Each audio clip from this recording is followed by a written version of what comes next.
5 million या 50 लाख ऐसे लोग कनाडा में इस टाइम पे बैठे हैं टेम्परेरी रेजिडेंट वीज़ा पे, जिनका वीज़ा या परमिट दिसंबर 2025 तक एक्सपायर होने वाला है। तो क्या इन लोगों को अगले 1 साल में कनाडा छोड़ना पड़ेगा?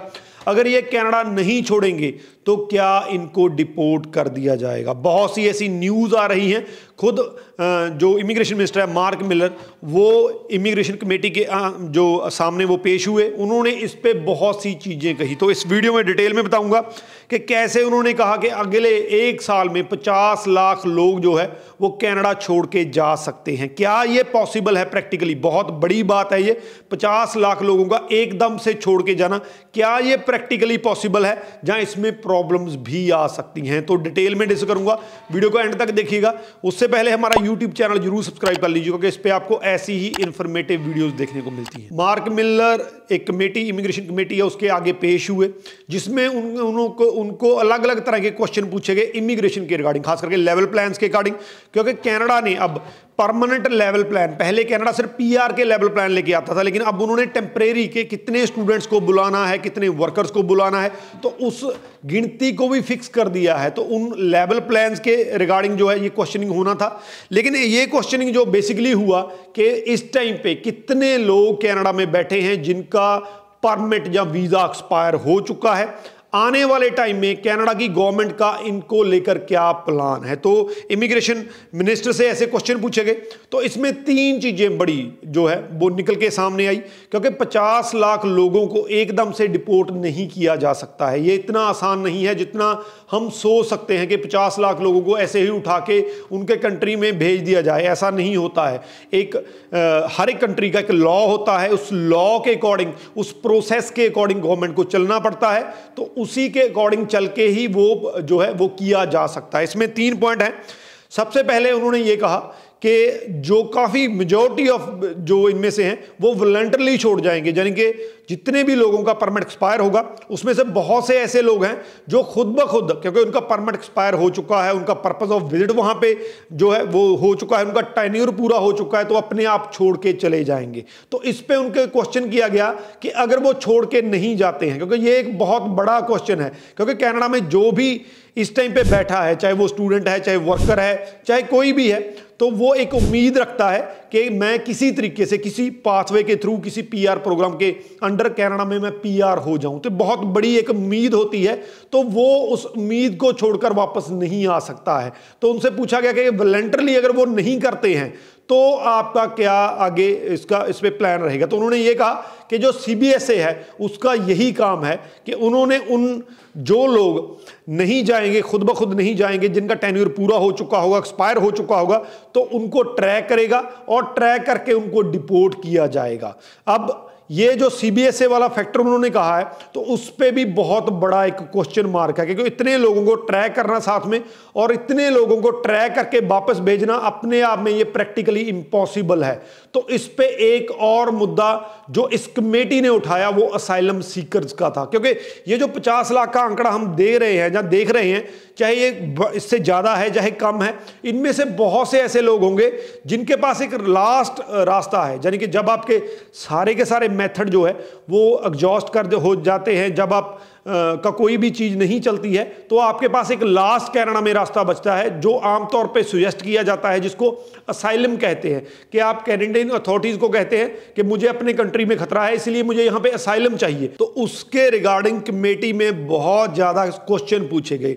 यहां पे मैं आपको बता दूं, ये बहुत ध्यान से सुनने वाली बात है कि असाइलम सीकर, पहली बात तो आपको डालना नहीं चाहिए, जो भी इस टाइम पे मेरी इस वीडियो को देख रहा है, असाइलम सीकर पहली बात तो जो जेन्युइन होते हैं, जिनको वाकई ही अपने कंट्री में खतरा है, किसी तरीके की प्रॉब्लम है उनके साथ, तो उनको ही डालना चाहिए। दूसरे का क्लेम जो है at the end of the day वो जो है रिजेक्ट हो जाता है, उसको छोड़ना पड़ता है, उसके बाद वो कनाडा में कभी अप्लाई भी नहीं कर सकता है। तो ये कॉन्सिक्वेंसेस बहुत बड़ा है, इसको ध्यान में रख के चलना है। लेकिन इसमें एक बड़ी ट्रिक है जो असाइलम सीकर में है, इसीलिए इतने लोग डालते हैं, इतने ज्यादा लोग इस टाइम पे असाइलम सीकर डाल रहे हैं कि जनवरी 2024 का आंकड़ा बता रहा हूं, जनवरी से लेकर सितंबर तक 1,32,000 लोगों ने असाइलम सीकर डाल दिया है। ये अपने आप में बहुत बड़ा आंकड़ा है, क्योंकि जो अगर हम 2019 की बात करें तो सिर्फ 1800 लोगों ने असाइलम सीकर डाला था।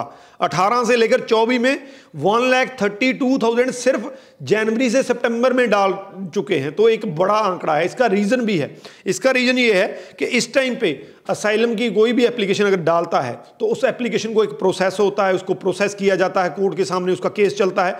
तो उसमें जो इस टाइम का प्रोसेसिंग टाइम निकल के आ रहा है वो 44 मंथ्स आ रहा है, यानी कि मोटा मोटा 4 साल उसको लगते हैं। लेकिन उन 4 सालों में जो असाइलम सीकर है, अगर आप असाइलम की फाइल डालते हैं तो उसको वर्क परमिट दिया जाता है गवर्नमेंट के द्वारा। ये शायद बहुत कम लोगों को पता होगा। तो वर्क परमिट उसको मिल जाता है ड्यूरिंग दैट पीरियड, जब तक उसकी एप्लीकेशन जो है वो प्रोसेस में है, जिस पे डिसीजन नहीं दिया जाता है, तब तक वो पर्सन जो है वो कनाडा में रह के वर्क कर सकता है, क्योंकि उसने अपने आप को वहां पे सपोर्ट करना है। तो गवर्नमेंट की तरफ से जो है उसको वर्क परमिट दिया जाता है ताकि वो वहां पे रह के काम कर सके, ताकि वो अपनी जो है जो अपनी रोजमर्रा के जो खर्चे हैं वो निकाल सके। तब बस उसकी एप्लीकेशन चलती है। अब 4 साल का टाइम पीरियड है, ड्यूरिंग दैट पीरियड वो पर्सन काम कर सकता है। इसी वजह से इतनी बड़ी गिनती में असाइलम जो है केस वो डल रहे हैं। तो इस पे बहुत बड़े क्वेश्चन जो है वो खड़े किए गए। हालांकि मार्क मिलर ने काफी आंसर भी दिए, लेकिन फिर भी कहीं ना कहीं पे इस टाइम पे कनाडा के जो गवर्नमेंट है उसके सामने बहुत बड़ा टास्क है कि जो भी लोग, चाहे वो 50 लाख हैं चाहे इससे ज़्यादा हैं, जिनका परमिट या वीज़ा एक्सपायर होने वाला है, किसी भी कंट्री से हैं, तो क्या उनका फ्यूचर होने वाला है, क्या उनको डिपोर्ट कर देंगे, जहां आने वाले टाइम में उनका क्या होगा। तो इस टाइम पे उनका कोई भी प्लान क्लियर नहीं है। बहुत सी न्यूज़ आ रही हैं, बहुत सी वीडियो बन रही हैं कि इनको डिपोर्ट कर दिया जाएगा, 50 लाख को कनाडा छोड़ना पड़ेगा। कहने की बातें और होती हैं, लेकिन जो प्रैक्टिकली पॉसिबल बातें हैं वो एक अलग तरह की होती हैं। तो आने वाले दिनों में देखना पड़ेगा क्या 50 लाख लोगों को एकदम से कनाडा छोड़ना पड़ेगा, क्या ये प्रैक्टिकली पॉसिबल है। गवर्नमेंट कौन से ऐसे कदम उठा सकती है जिससे ये चीज़ जो है वो पॉसिबल हो सके। तो आने वाले दिनों में इस पे जो भी अपडेट्स आएंगी वो मैं आपके साथ शेयर करूंगा। लेकिन इस टाइम का सबसे बड़ी ये है कि इतने लोगों का जो है वो वर्क परमिट जो है या स्टडी परमिट वो एक्सपायर हो रहा है और इलेक्शन का टाइम है। गवर्नमेंट पे ये बहुत बड़ा प्रेशर है कि कोई भी पर्सन वहां पे इलीगल ना रहे। उसका अगर वर्क परमिट, स्टडी परमिट जो भी एक्सपायर हो चुका है तो उसको वापस आपने भेजना है। तो ये इतना बड़ा प्रेशर है। वीडियो शेयर जरूर कर दीजिए, क्योंकि एक ऐसा सेंसिटिव इशू है जो सब फैमिलीज के स्टूडेंट्स के साथ जुड़ा हुआ है। इस वीडियो के रिगार्डिंग अगर कोई क्वेश्चन है तो नीचे लिख दीजिए, आपको आंसर मिल जाएगा। राजवी चहल, थैंक यू सो मच।